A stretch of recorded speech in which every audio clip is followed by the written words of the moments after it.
شايلين المراره واللي ما تناسبهم. شوفوا خلي اقول لكم شغله عشان ما تنسونها، اي دهن صلب ما يناسب اللي شايلين المراره. ليش؟ لان الدهون الصلبه تحتاج كميه صفرة عاليه، واللي شايلين المراره ما عندهم مخزن للصفرة فما تناسبهم. مثل شنو الدهن اللي يصير صلب لما يحوش الهواء او يبرد؟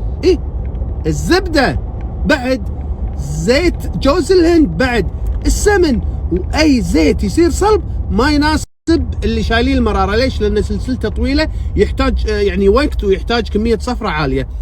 اما الدهون اللي ما تصير صلبه هذه تناسبكم 100%.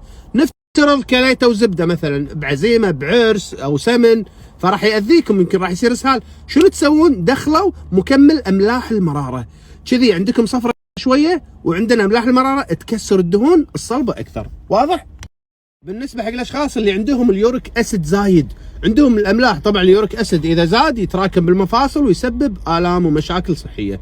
انزين، هل في شيء يوخر اليوريك اسيد زايد ويشيل الكريستالات؟ في خلال اسبوع راح تشوفون نتيجه او اقل بعد، وبعدها سوي فحص راح تشوف اليوريك اسيد وايد يعني نازل. عندنا يا جماعه السلري اللي هو الكرفس الطويل هذا الاخضر، ناخذ من عودين الى 3 نقطعهم ونحطهم مع ماي وبالخلاط نشرب، واحد على الريج وواحد العصر، واحد على الريج وواحد العصر.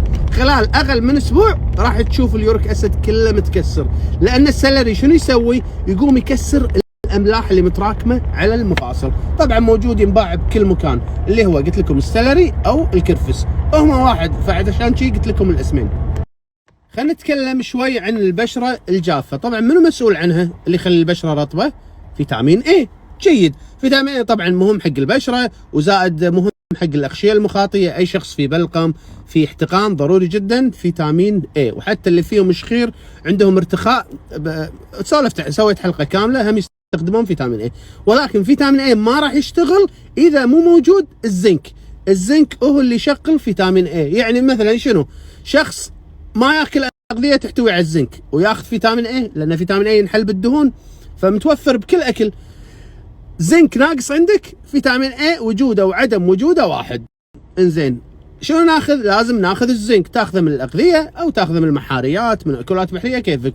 ولكن لازم يكون عندك حمض معده قوي عشان يكسر الزنك، وبعد ما يتكسر الزنك يشغل فيتامين اي. واضح؟